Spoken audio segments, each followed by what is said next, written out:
internet, let us talk about Silver Cells 35. This film stock is motion picture film. I mean, I'm not really going to try and get into details about the film stock itself. There's 1,000 videos on YouTube right now describing Silver Cells 35. It is definitely the most expensive film that I've ever purchased. I'm trying to remember if I spent $500 on this. And the thing is, I bought this, I think, in 2021 or 2020. I think I might have bought this in 2020. And the problem is, I can't remember if I bought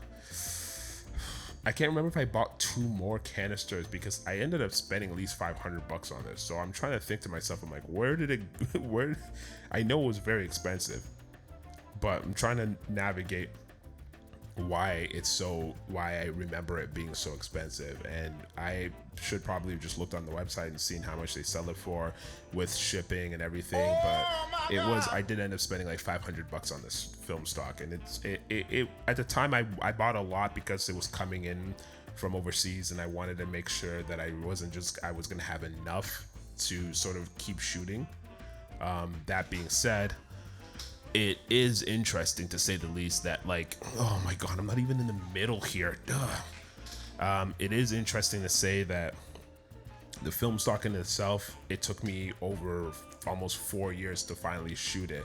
And one of the biggest fears I had was because it was so much film that I bought, I didn't want to waste it on just shooting random nonsense, which stupid. Always shoot your film regardless of what it is. You'll always learn your lessons or figure things out. But yeah, I bought so much, and I was just like, oh, how do I shoot this? What am I going to be shooting and all this stuff? And then lo and behold, I didn't shoot for like 4 years. And I think at the time Silver Cells had, I don't know if they still have this deal, but when you buy from them, you could actually take this, package it and send it back to them, and they'll do the scans for one time free, for your first purchase, I think, or something like that.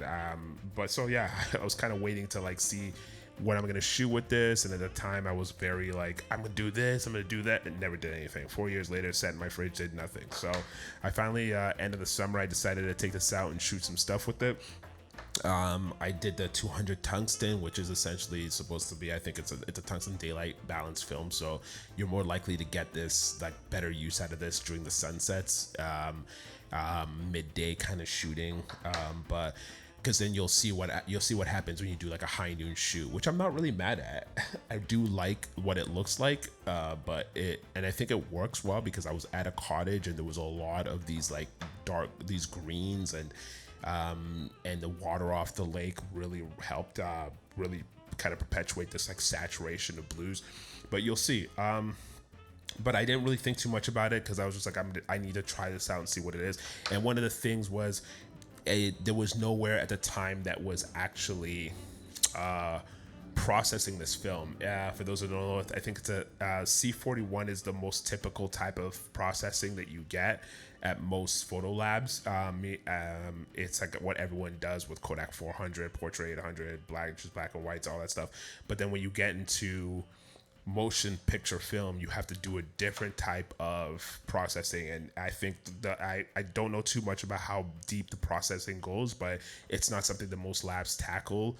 And it's so, weirdly enough, I found out that there is a place in Toronto that does these, that does this type of ECN2, I think it's called. Yeah, I think it's I'm trying to remember what it's called. I think it is ECN2. Yeah, it is ECN2. It's the ECN2 processing. Again, if you guys, I don't really know too much about that stuff. I'm not good with the technical aspect of it, but I am. If you want, there's Grainy Days has a really good, on YouTube, has a really good a video on this. But you can actually get JPEG better, like, so you can actually edit the color yourself. The lab took liberty with it. I didn't know you could do this. I'm gonna have to double check next time I shoot this roll of film and see if they'll be willing to give me the actual JPEG so I can color them myself, because I'd love to see what that looks like. It's interesting because it's like I'm trying to see if I can remember if there's any sort of like film stock that feels even remotely close to it. I definitely like, I mean, I'm just looking at the, from what I can gather, skin tones look really well done. And this is a 200 tungsten, by the way. I didn't shoot the 250D, but even you can see, like, even in the overexposure of certain scenes, the highlights are really well maintained, very well in there, and I love that because it means you can sort of push this by like 1 or 2 stops and still be okay with that in the highlights. Obviously, I think that you probably want to expose as properly as you possibly can. I've never been afraid to kind of crush blacks. I don't mind. I think obviously that's to the mood, but man, the film is beautiful. It's beautiful. I love the coloring. I mean, obviously it helps. My hands were shaky a little when I'm shooting some of this stuff. Again, these are just me testing stuff out. That being said, it is a very, I don't find it finicky by any means. Actually, I like it. I think the film looks great. The colors are great. Just, yeah, all around it's fine. It's a fine film. I kind of want to see what it looks like when it's a little bit more intentional. This wasn't a really intentional thing I was doing. I was just trying some stuff out with this just to see what it would look like. Like you can see as like the blues a little bit here, like in the shadows, and obviously this is like the water off the lake bouncing and the reflection, but like you can see that like really saturated. Those like colors are rich. They're like a deep saturation, which is fine, and I love that. I don't mind that at all. I did have a friend of mine who stood in for me while I did a couple of shots here. I think it's the ones that are very interesting is that like I thought like even like going an exposure by like a half exposure up, and the countdowns were a little bit iffy. I'm not gonna lie to you.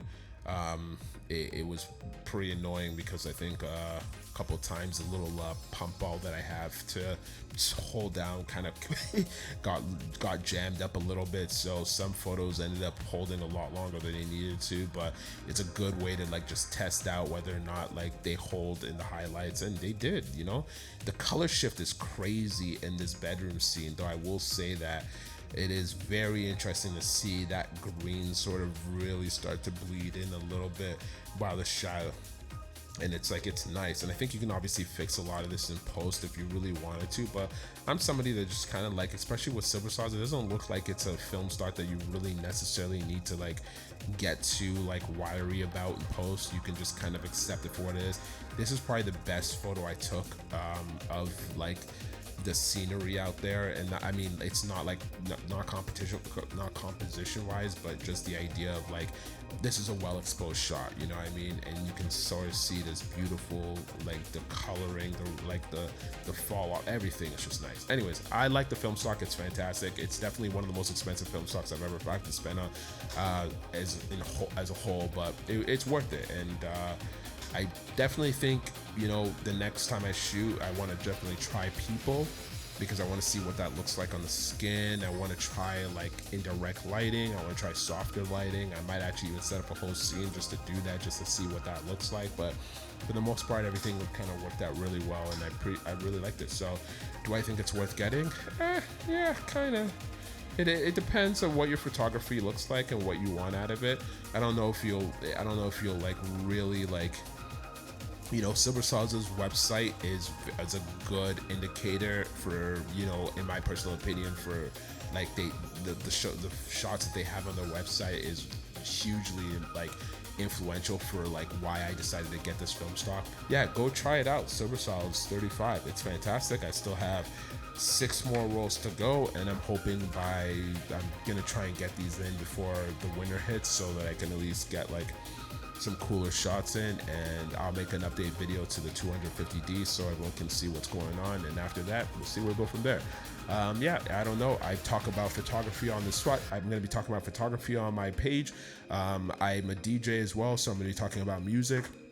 I do videography on the side, as a hobby, and I worked in the restaurant industry for 15 years, and I'm in the process right now of doing something else with that. So I'm gonna post that as a thing, but a lot of my art situates in around a lot of I have a lot of art practices that I've been part of over the last 20 years, and this channel is just an amalgamation of all those things. I'm going to be talking about photography a lot because I know a lot about photography to a degree, not the technical aspects, but I end in films and stuff like that. Anyways, I'm just giving you preface for like who I am and what I'm going to be doing on this channel and what I've been doing on this channel forever. So if you like what you've seen, I promise maybe the next video is going to be a little bit more coherent. I just really wanted to get this video out because I haven't made a video in a while, but we'll keep a little practice. We'll keep the practice going, and we'll keep it moving along. So hit that subscribe button if you like what you heard,